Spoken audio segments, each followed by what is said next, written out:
거짓에 빠지고 거짓에 의해서 안일함으로 지금 치닫고 있는 하나님의 백성들을 깨우기 위하여서 베드로가 두 번째 서신, 그가 죽기 전에 유언처럼 두 번째 서신을 남기면서 우리는 그 베드로 후서 1장에서 안일에 빠져가고 있는 백성들을 향하여서 먼저 구원의 속성에 대해서 그가 힘있게 말하는 것을 들었습니다. 너희가 받은 구원이 무엇인데 너희가 어떻게 안일할 수 있으며, 너희가 받은 구원이 무엇인데 너희가 지금 그렇게 가만히 있을 수 있느냐. 우리가 받은 구원, 그 믿음은 살아 역사하는 믿음이다. 우리가 지금 현재 구원받은 자답게 살아가기 위하여 주신 그 생명과 경건에 속한 모든 것, 성령과 그 생명은 지금 우리로 일어나게 하는 것이다. 그리고 우리의 완성을 약속하고 있는 그 약속 또한 우리로 계속해서 그것을 이루기 위하여 달려가게 하는 것 아니냐. 그러니 안일에 빠져가고 있는 그 하나님의 백성들에게 먼저 구원의 속성과 구원이 무엇인지에 대하여서, 우리가 받은 것이 무엇인지에 대하여 일깨워 주었던 베드로가 이제 2장을 시작하면서 본격적으로 그들이 정신을 차리도록 본격적으로 경고음을 울리는 것을 우리는 이제 2장에서 보게 되는데요. 본문으로 들어가서 그 첫 번째, 지금 이제 베드로가 안일함 가운데 빠져가고 있는 성도들을 깨우기 위해서 그들에게 2장은 이렇게 말하고 있습니다. 우리 안에 거짓 선생이 있다. 지금 우리가 받은 구원의 속성에 대해서도 이야기하지만 이제 본격적으로 지금 우리가 정신을 차릴 수밖에 없다. 왜냐하면 우리 안에 거짓 선생이 있다라고 말해주고 있습니다. 우리가 어제 본문이었는데 베드로서 1장 19절을 보면요. 우리 안에 하나님께서 무엇을 두셨는가 하면 이제 베드로를 통하여 혹은 사도들을 통하여서 신약 성경도 기록하게 하셨죠. 그래서 19절을 읽어보겠습니다. 시작.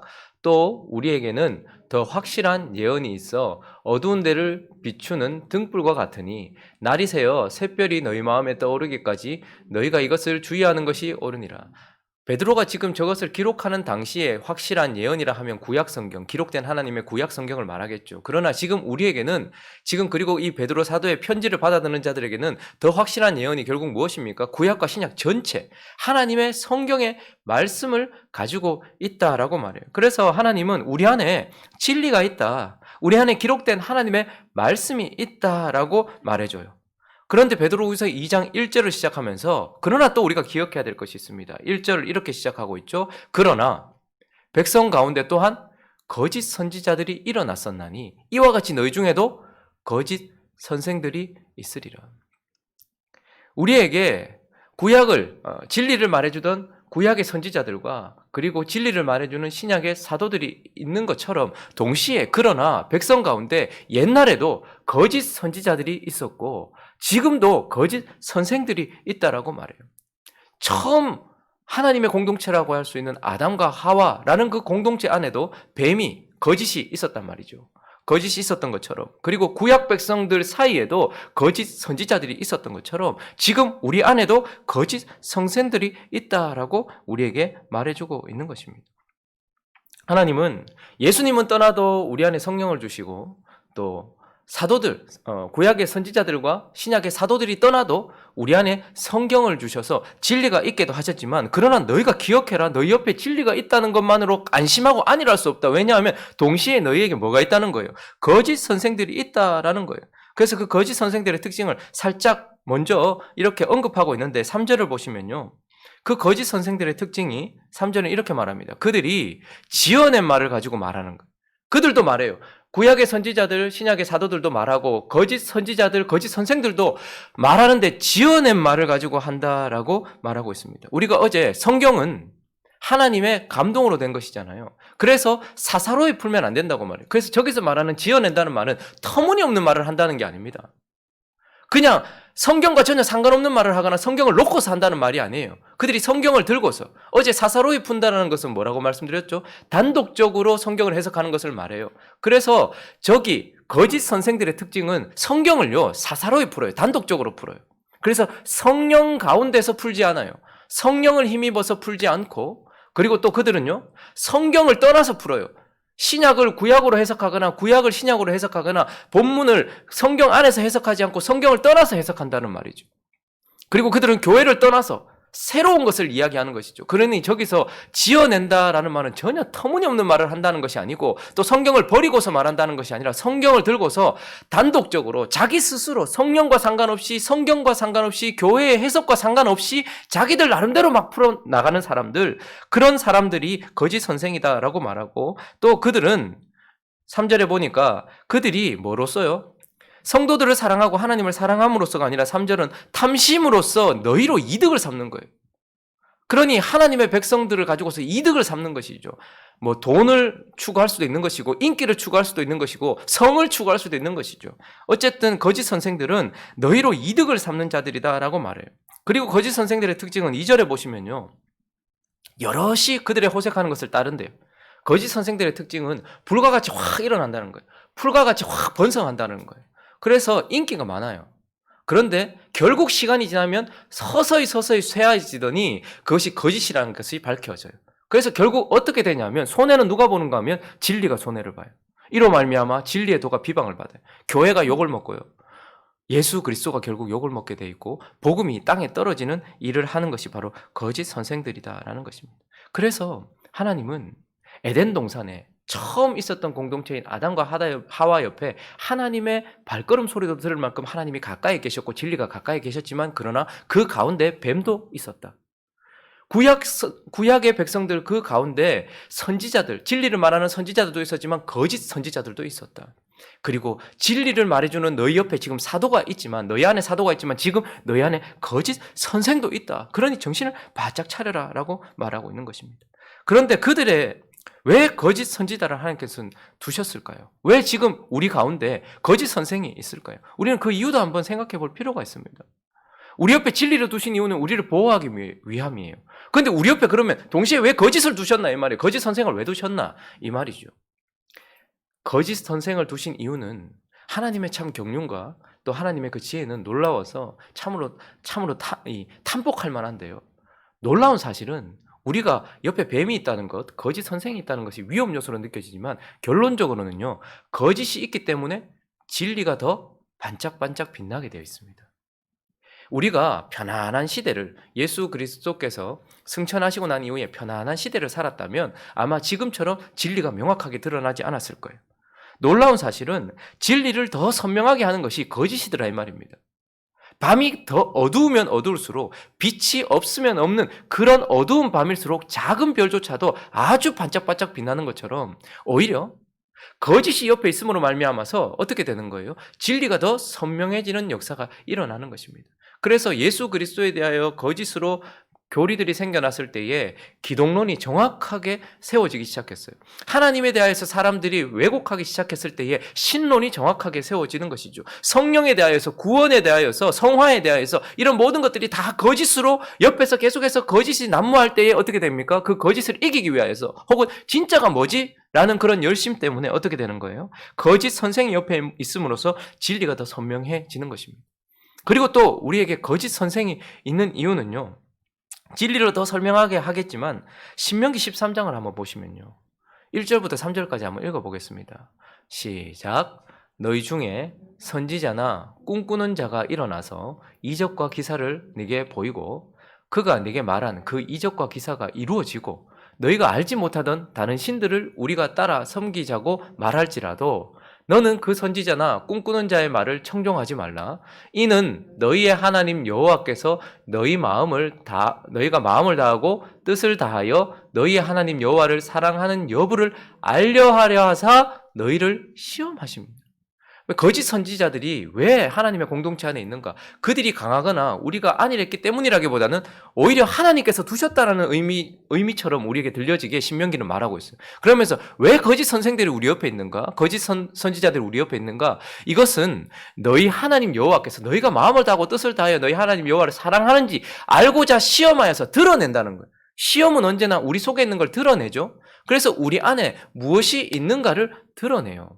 여러분, 우리가 이단에 빠진 사람들을 불쌍히 여기고 또 그들을 위하여 끝까지 기도하고 또 그들을 긍휼히 여기는 건 분명히 필요합니다. 그러나 또 한 가지 간과하지 말아야 될 것은 이단에 빠지고 더러운 교리에 빠지는 사람들은 그 속에 그것을 추구하는 악이 있기 때문이에요.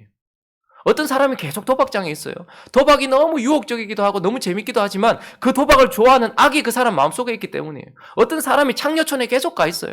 그러면 그 창녀들이 너무 이쁘고 너무 좋게 보이는 것도 있겠지만 그것을 좋아하는, 쾌락을 좋아하는 그 악이 그에게 있단 말입니다. 어떤 사람이 잘 되는 나, 재정을 제대로 쓰게 하는 나, 그래서 부하게 하는 나, 이런 교리에 자꾸 빠진다면 돈을 추구하는 마음이 그 사람 속에 있기 때문에 그 이단에 빠지는 거예요. 신비한 체험, 성령이라고 말하는 그런 신비한 체험에 자꾸 빠지고 자꾸 그런 쪽으로만, 성령이 마치 이상한 쪽으로 뭔가 신비하고 이적적이고 초월적인 어떤 경험만 하게 만드는 그런 성령인 것처럼 자꾸 그런 교리로 빠지는 사람은 그 속에 예수 그리스도보다는 그분을 통하여 느끼는 신적인 감정과 초월적인 어떤 그런 느낌들을 좋아하는 악이 그 속에 있기 때문이라는 것이에요. 그래서 하나님께서 거짓 선생들을 두셔서 우리를 시험할 때 우리 속에 뭐가 드러날까요?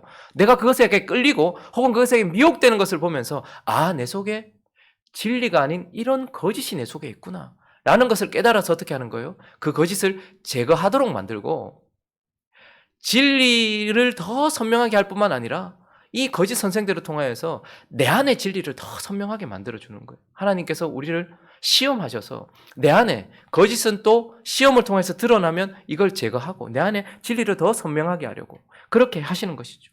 그리고 또 놀라운 사실은 거짓 선생이 있음으로써, 거짓이 있음으로써 진리가 더 명확하게 빛나고 거짓 선생들 때문에 내 안에 진리가 더 명확하게 하시려고, 진리를 더 선명하게 하시려고 하고, 또 하나는요, 요한일서 2장 18절 19절을 보시면요, 읽어볼까요? 시작. 아이들아, 지금은 마지막 때라. 적그리스도가 오리라는 말을 너희가 들은 것과 같이 지금도 많은 적그리스도가 일어났으니 그러므로 우리가 마지막 때인 줄 아노라.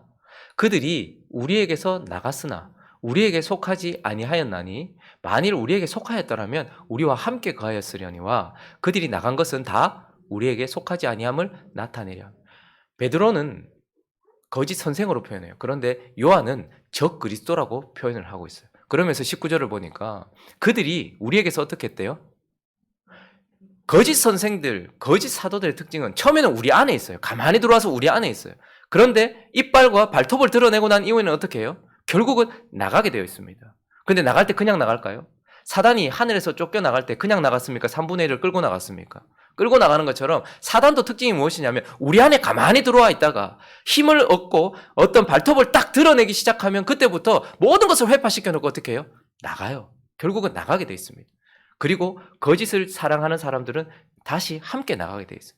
그래서 무엇인가 하면 거짓 선생들이 있으므로 내 안에 진리를 더 명확하게 드러내고 내 안에 거짓을 제거하여서 내 안에 진리를 더 선명하게 할 뿐만 아니라 우리 안에 거짓 선생들이 있음으로써 거짓 선생들이 나가면서 어떻게 해요? 교회 안에 거짓을 사랑하는 가짜들, 이런 자들이 함께 나가게 돼요.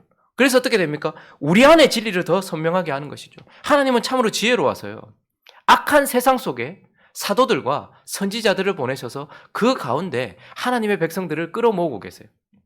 하나님은 세상 속에 하나님의 사도들을 보내셔서 악한 사람들 중에서 하나님의 백성들을 교회 안으로 끌어내요. 근데 동시에 하나님은 거짓 선생들을 교회 안에 두셔서 교회 안에 악한 자들을 어떻게 해요? 솎아내시는 거예요.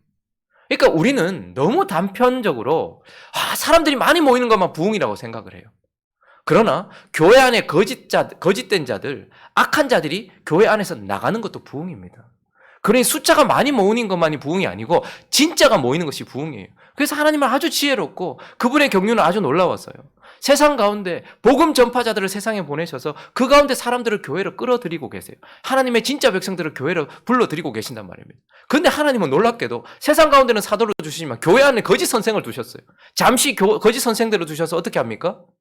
교회 안에 가짜, 가라지들, 염소들을 어떻게 해요? 밖으로 끌어내고 계시는 것입니다. 그래서 거짓 선생들이 있음으로 인하여서 그 거짓 때문에 진리가 더 명확하게 드러나고, 거짓 선생들을 통하여 우리를 시험하심을 통해서 내 안에 진리를 더 명확하게 드러내시고, 거짓 선생들을 통하여서 우리 안에 진리가 더 선명해지도록, 우리 안에 더 정결해지도록 하나님께서 거짓 선생들을 허락하셨다는 것이죠. 그러니 우리는 안일하게 있을 수 없다. 진리가 우리 안에 있는 것처럼 거짓과 거짓 선생들이 우리 안에 있다라는 것을 기억해라 라고 우리에게 말씀하고 있는 것입니다. 자, 그리고 또 안일에 빠져가고 있는 성도들을 깨우기 위해서 본격적으로 그가 올리고 있는 경고음 두 번째는 바로 우리 앞에, 우리 안에 거짓이 있고 또 우리 앞에, 우리의 내일, 우리의 미래에는 반드시 심판이 있다라고 말하고 있습니다. 거짓 선생들은 심판이 없다라고 말했죠. 그런데 이제 이 베드로는 너희 안에 거짓 선생이 있다라고 폭로하면서, 그리고 이제 그 거짓 선생들의 메시지를 공격하고 있는 것을 보게 됩니다. 그래서 베드로는요, 4절부터 보시면 계속해서 심판에 대한 이야기를, 하나님이 범죄한 천사들을 용서하지 아니하시고 지옥에 던졌다 얘기합니다. 5절도 보면요, 옛 세상을 용서하지 아니하셨고 경건하지 않은 자들의 세상에 홍수를, 심판을 내리셨다라고 말하고, 6절도요, 소돔과 고모라 성을 멸망하기로 해놓고 죄가 되게 하셨다라고 말하면서 이제 거짓 선생들의 그 메시지를 공격하면서 역사적인 사실들을 하나하나 가지고 와서 사실을 이야기하면서 우리 앞에 분명한 심판이 있다라고 말하고 있어요. 지금 베드로가 말하고 있는 이 심판 메시지 속에는 그 심판은 하나님의 백성들은 건져내는 심판이라는 것을 언급해주고 있습니다. 5절로 다시 가보시면요, 옛 세상을 용서하지 아니하셨어요. 그래서 이 홍수 심판은 전체, 지구 전체를 덮었던 심판입니다만, 그러나 그 가운데 놀라운 사실은 오직 의를 전파하는 노아와 그 7 식구를 어떻게 하셨대요? 보존하셨다라고 얘기해요. 그러니까 하나님이 심판하시되 노아와 같은 사람, 근데 저기서 노아를 오직 의를 전파하는 노아라고 말해요. 그러니까 복음을 선포했다 뭐 이런 뜻이겠죠. 그러니까 노아는 하나님 앞에서 120년 동안이나 그의 인생을 하나님과 동행했고 120년 동안이나 방주를 지었다라는 것은 단순히 건물 뭐 이렇게 어떤 구조물을 만들었다는 정도가 아니라 산 위에서 방주를 지었으니 심판에 대하여 선포했던 사람이란 말입니다. 복음에 대하여 이 방주 안에 들어가면 산다라는 복음을 선포했다는 사람입니다. 그러니까 노아는 하나님 앞에 거룩하게 산 사람의 대표로서 홍수가 전체를 덮었지만 그는 덮지 않았다. 그래서 이 심판은 하나님 앞에 경건하고 거룩하고 적극적으로 하나님을 섬겼던 사람들은 구원하는 심판이었다. 그리고 7절, 8절로 가보시면요, 소돔과 고모라의 심판, 7절을 가보시면 무법한 자들의 음란한 행실로 말미암아 고통당하는 의로운 롯도 건지셨다라고 말해요. 근데 하나님이 적극적으로 하나님을 잘 섬겼던 노아만 건지신 것이 아니고, 좀 약간 생소한 표현 아닙니까? 롯을 의롭다라고 표현하네. 이렇게 이제 롯이 의로웠나? 가만히 생각해보면 롯 이거 뭐 이런 사람이 다 있나 싶지 않습니까? 사실 롯은 저기서 의롭다라고 하는 표현은 롯 자신의 삶이 의로웠다든지 혹은 롯의 행위가 의로웠다는 것이 아니라 하나님이 선택하셨다 이 말입니다. 그래서 그 의를 전가시켜 주신 사람, 하나님이 구원하시기로 선택하신 사람이에요. 그래서 롯을 보면 아주 육신적이었죠. 그가, 아브라함은 약속을 기억하면서 동서남북을 바라봤지만 롯은 육신의 눈을 들어서 저 멀리 수알 땅을 바라보다가 결국 어디까지 간 겁니까? 육신의 눈이 이끄는 곳 소돔과 고모라까지 갔던 육신적인 사람이었어요. 그리고 그 소돔과 고모라에서도요, 8절에 보면 이는 그 의인이 그들 중에서 거하며 날마다 저 불법한 행실을 보고 들음으로써, 그러니까 하나님이 선택하셨고 하나님이 구원하셨으니 그 안에 믿음이 있고 양심이 살았을 것이고 새 마음이 있었을 것 아닙니까? 그러니까 소돔과 고모라가 좋아도 그 속에 있으니까 마음이 너무 불편한 것이죠. 성령이 탄식하시고 하니까 얼마나 힘들었겠어요. 그런데도 불구하고 그는 소돔과 고모라에서 구별되지도 않았고, 그리고 거기서부터도 분리되지도 않았어요. 나오지도 않았단 말입니다. 어떻게 보면 롯은 야 이거 하나님 사람 맞나 싶을 정도이지만, 그러나 그런 삶을 살았다 할지라도 하나님이 선택한 사람은 어떻게 해요? 구원하셨다라는 거예요. 하나님의 심판 속에서 구원하셨다라는 거예요. 자, 그러니 하나님, 우리 분명히 심판이 있는데 하나님의 사람들은 노아와 같이 적극적으로 하나님을 섬기는 사람이든 롯과 같이 정말 어리석게 그냥 신앙생활 하는 사람이든 하나님이 선택한 사람은 건지지만, 그러나 베드로가 말하고 싶은 메시지는 무엇입니까? 심판이 있다라는 거예요. 심판이 있다. 우리 모두를 덮치는 심판이 있다라고 말하는 거예요. 그래서 여기에서 그 누구도 예외가 아니라는 것을 설명하도록 4절을 가보시면요, 천사들을 용서하지 아니하셨다라고 말해요. 범죄한 천사들을 용서하지 아니하시고 지옥에 던져 넣었다라고 말하고 있어요. 그러니까 이 땅에서 우리가 경험하지 못하는 하늘에 속한 어떠한 신비한 존재들까지도 범죄하면 하나님이 반드시 심판하셔서 그들을 용서하지 않고 지옥에 던져 넣었다, 어두운 구덩이에 묶어두었다 라고 말하면서 천사도 또 심판했다. 자, 그리고 이제 뭐라고 말합니까? 범죄한 천사들을 심판하신 하나님께서 5절을 보시면 범죄한 사람도, 그러니 반드시 심판한다라고 말하고 있어요. 그래서 5절에는요, 사람을 심판하시되 범죄한 사람을 심판하시되 5절은 보면 노아의 심판의 이야기를 하고 있어요. 노아의 심판의 이야기. 그래서 옛 세상을 용서하지 아니하셨다는 말하면서 5절의 셋째 줄을 한번 보시면요. 이 노아 시대에 심판받은 사람들, 범죄한 사람들의 특징을 뭐라고 말합니까? 셋째 줄에 경건하지 아니한 자들. 경건하지 아니하단 경건이라는 것은 우리가 하나님 앞에서 산다는 삶의 표현인 거예요.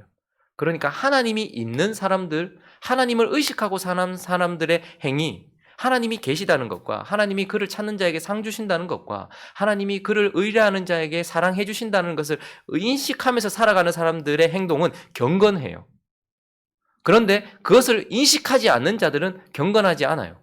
하나님을 의식하지 않고 살아요. 그러니까 무시하고 산단 말입니다. 그러니까 그 말은 적극적으로 우리가 어제도 살펴보았죠. 노아의 때 사람들의 특징은 뭐죠? 적극적으로 죄를 지었다. 간음하고 살인하고 도적질하고 이것이 아니라 시집가고 장가가고 그러니까 하나님을 무시하고 살았다 이 말입니다. 하나님이 심판하신다 말해도 무시하고 살고 하나님이 없는 것처럼 살았단 말입니다. 그러니 적극적으로 하나님께 죄를 지었다기보다는 아주 그냥 하나님 무시하면서 없는 것처럼 살아가는 지금 우리 시대가 그렇지 않아요? 하나님 없는 것처럼 생각해. 코로나가 와도 하나님하고 상관없고 지금 이런 일이 일어나도 하나님은 없는 것처럼 살아가는 그래서 시집가고 장가가고 일상을 살아가는 사람들 그런 사람들을 하나님께서 어떻게 해요? 심판하셨다라고 말해요. 그리고 6절로 가보시면요. 또 다른 심판의 메시지를 주고 있는데 소돔과 고모라 성을 말해요. 그런데 그들의 특징은 7절에 보시면요. 그들은 경건하지 않은 정도 그냥 하나님 무시하면서 그냥 일상을 살았던 사람들이 아니고 소돔과 고모라 사람들은 무법한 자들이었고 음란한 행실을 했던 자들이었어요. 그러니까 그들은 적극적으로 죄를 저질렀던 자들입니다. 그냥 소극적으로 하나님 없는 것처럼 살아갔던 사람도 하나님은 심판하셨지만 소극적인 롯을 구원하셨던 것처럼 소극적으로 그냥 적극적으로 죄를 짓지 않는 사람들도 경건하지 않은 사람들 하나님 심판하시지만 적극적으로 죄를 짓는 사람들 마치 적극적으로 하나님을 섬겼던 노아를 구원하셨듯이 무법하게 음란하게 하나님이 싫어하시는 행동들만 골라 하면서 했던 이 소돔과 고모라 같은 사람들까지도 하나님은 심판하신다라고 말하고 있어요. 그러니까 베드로는 천사들도 심판했다. 범죄한 사람들 중에 그냥 죄를 많이 짓지 않고 그냥 경건하지 않은 정도의 사람들도 심판했고 적극적으로 죄를 지었던 사람들도 심판했다. 그리고 또 이 심판의 특징이 무엇입니까? 노아의 심판은 물로 심판했어요. 그래서 옛 세상 전체가 심판을 받았어요. 그리고 하나님은 무지개를 두시고 내가 다시는 심판하지 않겠다라고 말했어요. 근데 심판하지 않겠다고 말씀하신 것이 아니라 뭐로 심판하지 않겠다? 무지개는 물로 심판하지 않겠다는 것이지 심판하지 않겠다는 것이 아니었어요. 그런데 하나님께서 그 이후에 소돔과 고모라처럼 견딜 수 없는 악을 저지르는 자들을 하나님께서 뭘로 심판하셨습니까? 불로 심판하셨어요. 그러나 그건 지엽적이었습니다. 소돔과 고모라만 탔어요. 그런데 이 소돔과 고모라의 심판을 통해서 이제 하나님 뭘 말씀하실까요? 내가 다시는 물로 심판하지 않을 것이지만 이제 내가 불로 지금은 소돔과 고모라만 태웠지만 이제 어떻게 할까요? 홍수가 전체를 덮었던 것처럼 전체 불로 태울 것이라는 하나님의 불심판에 대하여서 지금 베드로는 말해주고 있는 것입니다. 그리고 그 심판은 어떻게 올까요? 노아의 홍수 때에도요. 사람들이 시집가고 장가가고 일상을 살던 중에 물이 그들을 덮쳤습니다.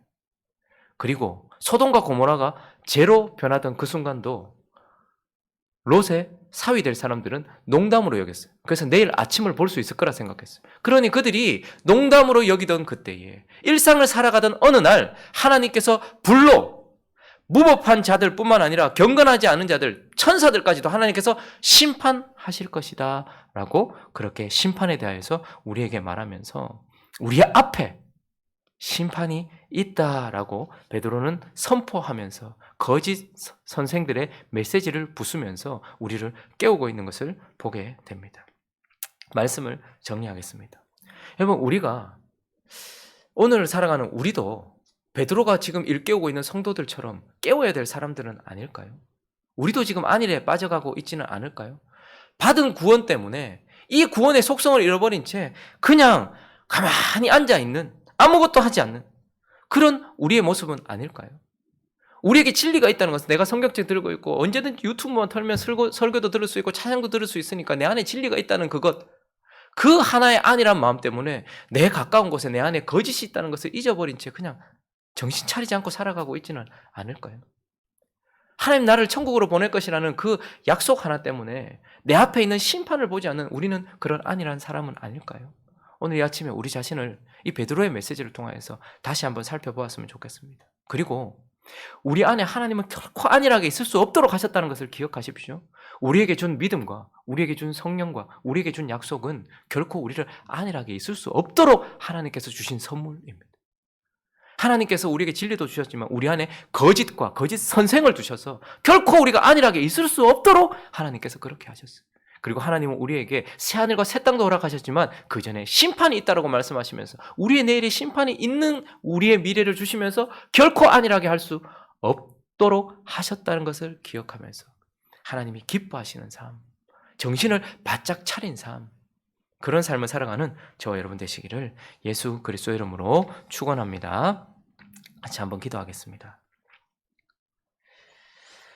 우리 안에 진리가 있다는 것이 우리를 참 보호합니다. 그러나 우리 안에 거짓과 거짓 선생이 있다는 것이 우리를 더 진리를 선명하게 만들어준다는 하나님의 섭리예요. 그러나 정신을 차려야지 이것이 우리에게 효험이 있다는 것을 기억하면서 우리 안에 거짓, 내 안에 거짓 선생이 있다는 것을 기억하는 우리가 되게 해달라고, 그리고 우리 앞에 심판이 있는 것을 기억하게 해달라고, 안일하게 살아가지 않게 해달라고, 코로나가 전체를 덮치고 전 세계를 덮쳐도 아무 생각 없이 살아가는 우리가 되지 않게 해달라고, 깨워지는 우리가 되게 해달라고. 그리고 또 이제 전국이 2.5단계로 격상이 되었습니다. 예배도 이제 또 영향을 받겠죠. 하나님께서 이 시간 가운데 우리를 정결하게 해달라고 그렇게 기도했으면 좋겠고, 또 하나님 우리를 건져달라고 기도했으면 좋겠고요. 각자의 기도 제목들을 가지고 함께 기도하며 나아갑니다. 기도하겠습니다.